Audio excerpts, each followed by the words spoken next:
bonjour à vous, hein, et vous, et bonjour à tous. Hein. Alors, vous savez, quelquefois, on se réveille et vraiment, on a une drôle de tête. Hein. On en a marre de sa tête. On n'en peut plus de voir sa tête. Alors on se dit, il faut changer de tête.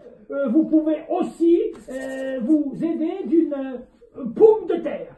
Oui, parce que chez nous, en Turquie, il y a vraiment la culture de la pomme de terre. La pomme de terre permet de voir la vie autrement. Alors, voilà, donc une pomme de terre normale, ordinaire, et très jolie. Hein. Et voilà, elle est finie de...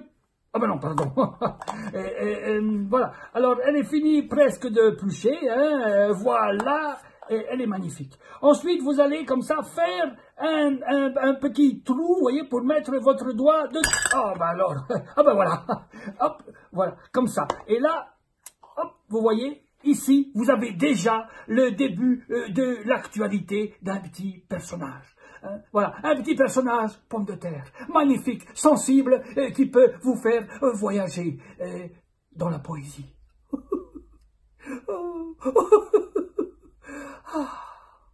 Si vous voulez ensuite lui donner un visage, hein. Alors on va par exemple imaginer qu'on peut prendre la tête dans ce sens-là. Vous voyez, souvent la pomme de terre, elle est allongée, hein, comme ça ou comme ça, vous voyez. Alors, vous pouvez ici dessiner, vous voyez, le nez et les arcades du sourcilière, hein, et puis vous pouvez aussi décider de le prendre dans l'autre sens, vous voyez, le menton plus fin, vous voyez, et le crâne plus important.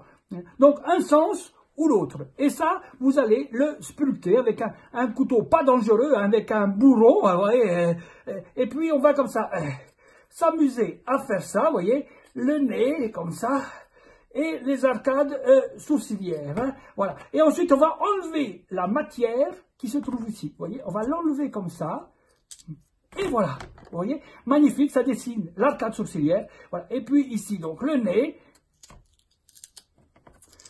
voilà, hein, et puis encore, hop, et... Voilà, là vous avez déjà le portrait d'un vieil oncle, vous voyez, que vous adorez, mais que vous voyez pas souvent, hein.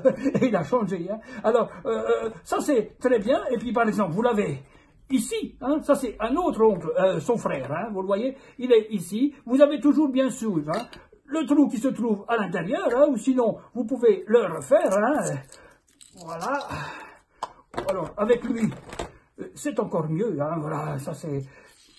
Voilà. Hop, le doigt à l'intérieur. Voilà. Alors après, bien sûr, s'il fait un peu frisqué à l'extérieur, vous pouvez décider de l'habiller. Hein. Alors, l'habiller, vous allez pouvoir prendre, par exemple, une chaussette. Hein, une chaussette esselée. Vous savez, souvent, il vous reste une seule chaussette hein, parmi les deux. Vous faites 3 petits trous, hein, vous voyez, avec des petits... ciseaux à bourron, hein, bien sûr, hein, parce que c'est tellement plus agréable. Hein. Voilà. Vous faites donc les petits trous comme ça dans les chaussettes. Vous faites le trou avant de mettre le doigt, bien sûr. Donc, vous faites le petit trou comme ça. Vous passez le doigt. Vous avez ici le vêtement de votre oncle. Donc, comme ça. Et voilà. Là, ici, il est bien habillé. Mais bien sûr, on peut aussi imaginer lui mettre une coiffe. Hein. Peut-être oh, bah non, pas très joli. Alors, peut-être un casque. Voilà, par exemple, comme ça. Ou bien, sinon, un casque encore plus joli, comme... Non, celui-ci. Vous voyez? Ou bien, si votre oncle est un peu bizarre, vous pouvez... non, enfin... Alors, par exemple, vous pouvez lui mettre un petit bonnet. Voilà, je ne sais pas... par exemple, oh, voilà. Alors, regardez bien, on va prendre ici, lui mettre ce petit bonnet, parce que c'est un oncle qui habite à la montagne. Cantarilla pombarilla tizia tizia congarilla payo po. Donc maintenant, à vous, au travail, à vous de jouer quoi, et puis à bientôt, ah oui.